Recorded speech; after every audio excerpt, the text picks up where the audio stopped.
What's going on, Geeks and Gamers? This is Ryan with RK Outpost and GeeksandGamers.com, and we have some pretty crazy rumors, speculation about the rise of Skywalker, and maybe indicating that this whole JJ cut, this whole JJ Abrams cut people have been talking about for the past week or so, maybe if it's closer than we think, and if this whole thing maybe has just been a Disney ploy for publicity.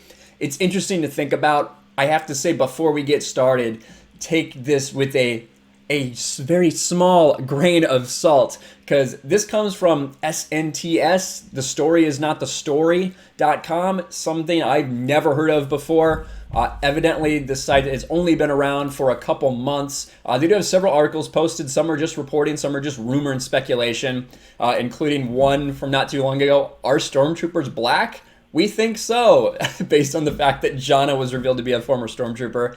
Just some opinion pieces. However, this one is supposedly from an inside source, so let's get into it and let you guys decide for yourself if you think it could be accurate or not.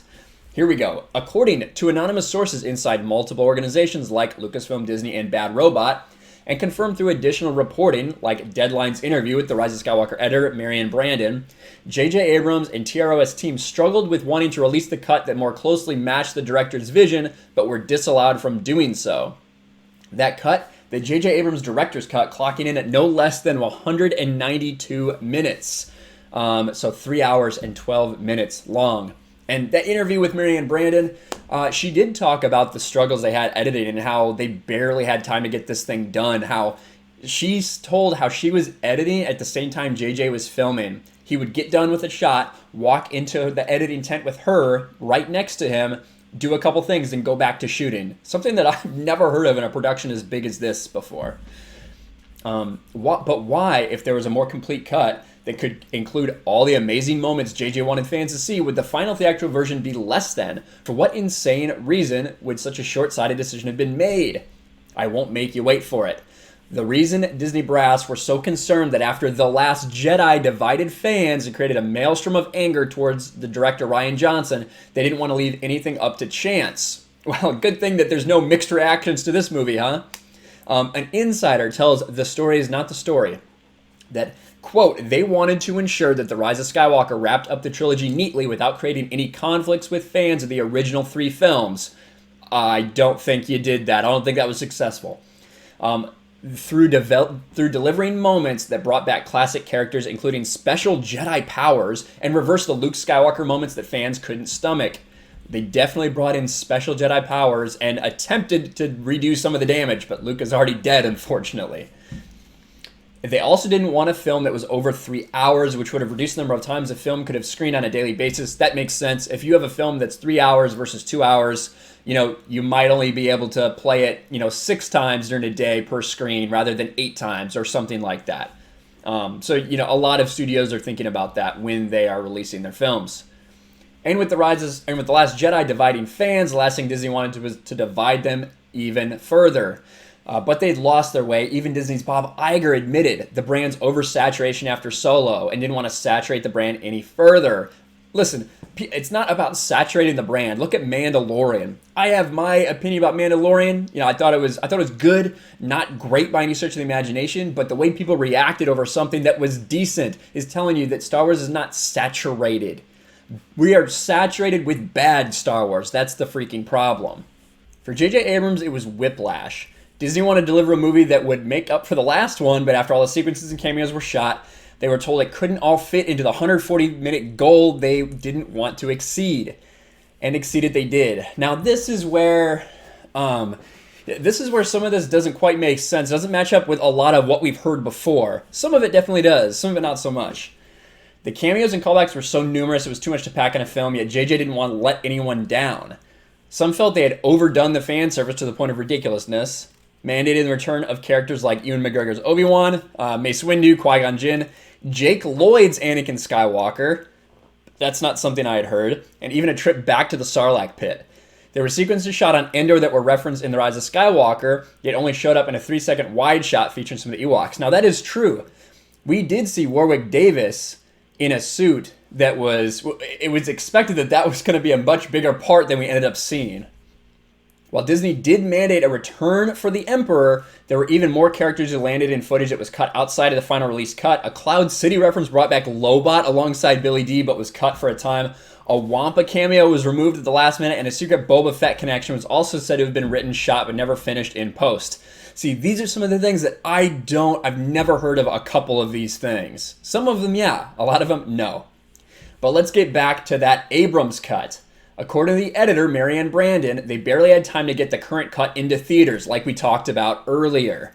They wanted to do so much more, as was witnessed by the rushed opening to the film, and according to the anonymous sources on the inside, as the reviews and backlash had begun to build around Rise of Skywalker and the not-so-great critical reviews, the lowest out of the entire 9 films, Disney brass began to change their tune.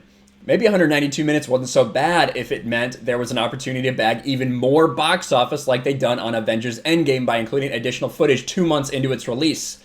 And that is exactly what they did for Avengers Endgame to push them over the top of Avatar for the top movie of all time.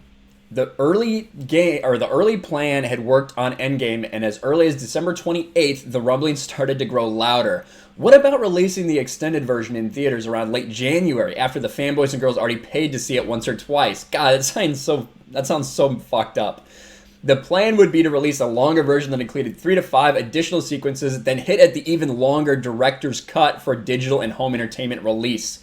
With an exclusive run on Disney Plus, they would draw even more engagement by keeping those added sequences not in the re-release as exclusive to the service, drive more subscribers to Disney Plus as well.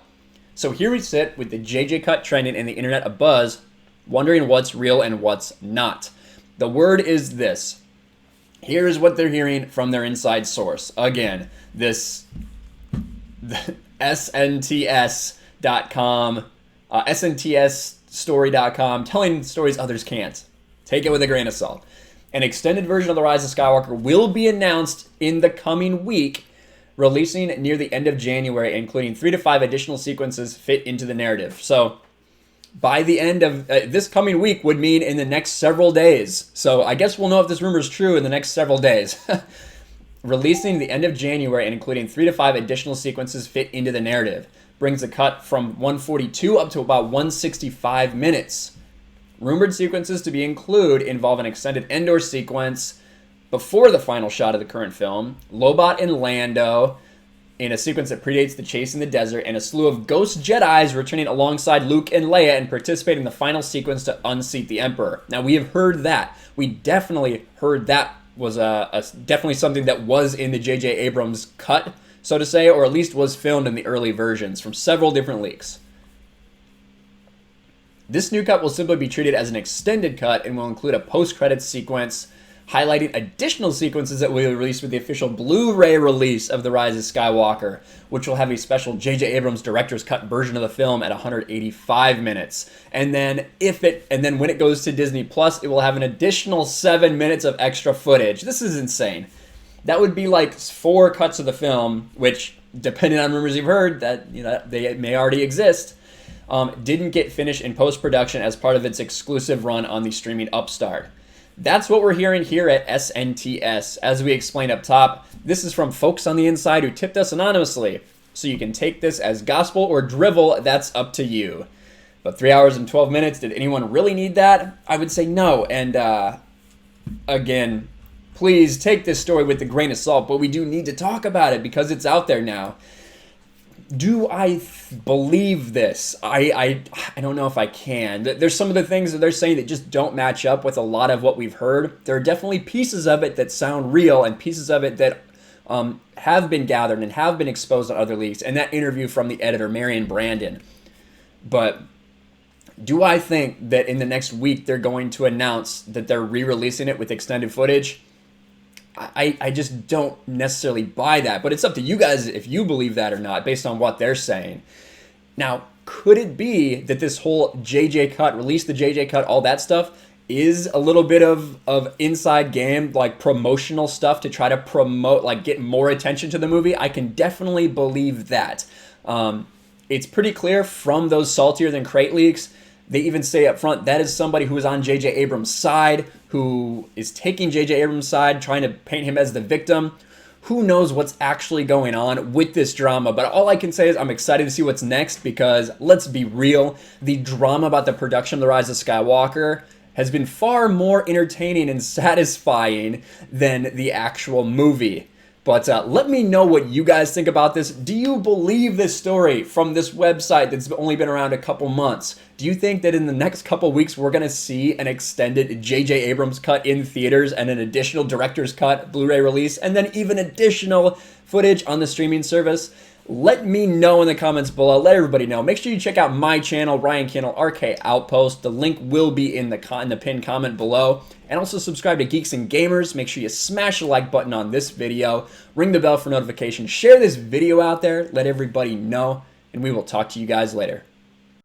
Hey everyone, it's Jeremy from geeksandgamers.com, and if you're a fan of Geeks and Gamers, please go to our website, visit our merchandise store. We have t-shirts, hoodies, hats, beanies, tank tops, and in the very near future, we're going to have many more products for you to choose from. So thank you for the support. We appreciate it. You guys have a great day, and we will talk to you later.